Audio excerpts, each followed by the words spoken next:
Go ahead and take the accountability check Yeah, in, Roy. Rumblers and Tumblers accountability check-in. So, and Dean did fall to Rocky Elam in the last match and could have kind of tied the duel, although I think Iowa State still won on criteria after that. But in any event, he still looks good. We're keeping him as a Rumbler for now. There were a lot of questions going into the season. I think he's definitely established himself as a high AA candidate. I haven't lost confidence in him as a high AA, and I feel like if Rocky Elam can stay stitched together, he's a high AA type of guy too. So, and all of our Tumblers. It was a bench week, so yeah, there wasn't that much wrestling this week. So Tumblers were sitting on the bench, and maybe they're reflecting.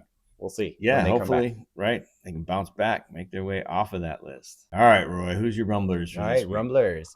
Jordan Oliver. That is somebody 2 weeks or a month ago I thought was retired and I'd never see wrestle again.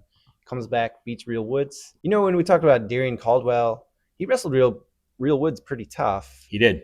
And then he got caught. But he didn't wrestle Bassett very tough. And then Jordan Oliver beats Real Woods. But anyway, Jordan Oliver, I thought was retired, and he just beat the bronze medalist, and he said, maybe I'm not retired. So he's a Rumbler. I don't know if he'll make the team, but he's going to be in the conversation. Evan Frost from ISU had a big win in the duel. Over Drake Ayala, and looked really good. Definitely on the Rumbler list for breaking into the top high rankings. Yeah, amazing that he gets down to 33, but he was not gassed at all. I mean, he was all go. So like he got stronger as the match went. I agree. So I think the future looks good for Evan Frost. If he can keep that weight managed and get himself through Christmas without pigging out too much. I see you branded yourself now. We got the Oakland Oracle. Right? Yeah. That's just based off a claw. And predicting matches. I don't gamble, you know. If I did, I'm the Oakland Oracle. You could be retired. If only you gambled. All right. Awesome. So my Rumblers, also Evan Frost, just super impressed with the effort. And I mean, I guess he's kind of a guy that you always like cheer for. Him and his brother have stuck it out at ISU. Not always been the starter between the two of them, but they've continued to wrestle strong. MJ Gayton beat Patrick Kennedy. I think that he had the perfect game plan. And I guess you probably don't have to watch a whole lot of film to know what Patrick Kennedy is going to try and do. Right. He's going to keep marching forward. And there were times when he let him in on the legs. And one other thing to say about that, if you were listening to the broadcast, I mean, they talked about him being a funky wrestler and using junkyard wrestling. It's not going to work against top 3 guys. And then he goes out and beats Patrick Kennedy. Yeah. So there you go. Junked it up. And I also feel like he not only beat Patrick Kennedy, but he beat the ref. Yeah. I mean, that was just such an inconsistent call, and that is not a home stall call at all. Right. I mean, I can see that call being made in Iowa. In Carver for sure, but there's no way that call should have been made.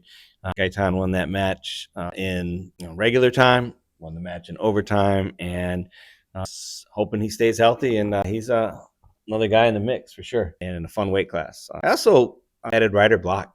Yep. Ryder Block, I mean, mostly they said it was attributed to sort of weight cut and things last year.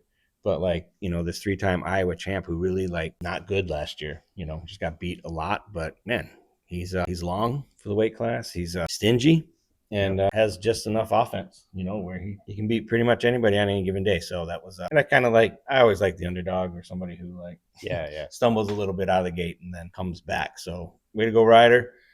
You're now on the accountability list, so you better keep it up. Well, the accountability is for us, though. Well, yeah. We pick the Rumblers. We're tracking here. He's a rider in his own. Okay, I didn't do a lot of Tumblers this week. There were a few potential Raft Tumblers. I mean, I guess, but I really thought Drake Ayala. He's a guy who's a back-to-back finalist, who's taken 3 losses to obviously 3 really, really good wrestlers, but you're Drake Ayala, so you're supposed to be on that really, really good wrestler list, right? Right. And that the depth at that weight class this year is I in my mind going in the season, I didn't see any way Drake Ayala is not going to be an AA. Now that feasibly could happen.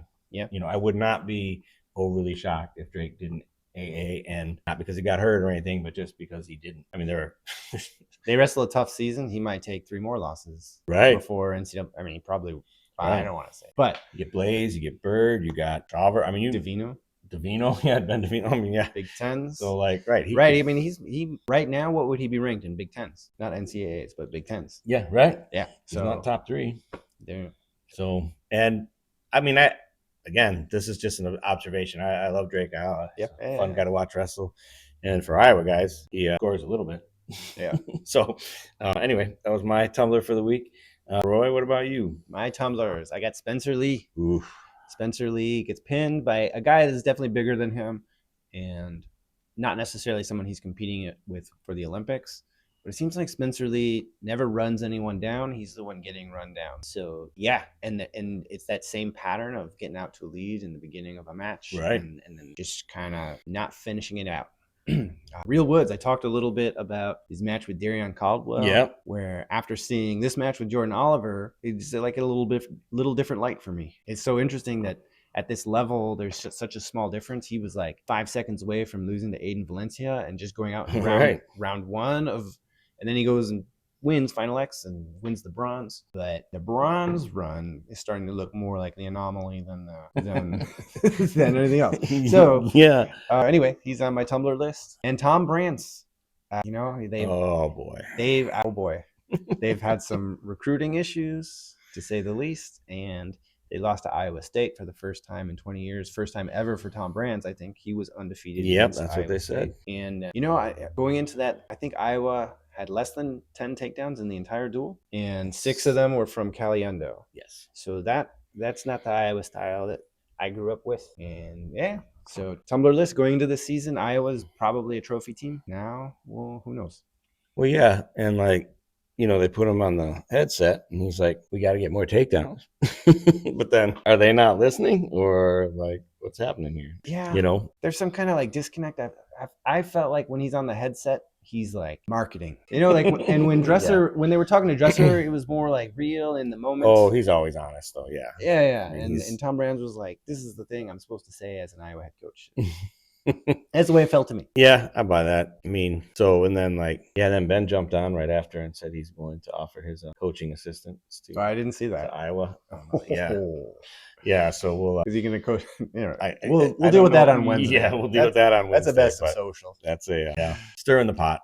Yeah. I mean, all those guys. I mean, it's still a really good team. Oh yeah, it's still a trophy team. Well, don't. Okay. You don't get a trophy until you win the trophy. Yeah. Right. Okay. Trophy caliber. That's top 3. I've got top 4. Mm-hmm. Yeah, they're probably. Yeah, but you don't get it till you get it. No doubt. There's 7 trophy teams this year. Right. But there's only 4 spots. Yeah. So we'll see where we end up. All right. Awesome. Well, thank you. It was a lot of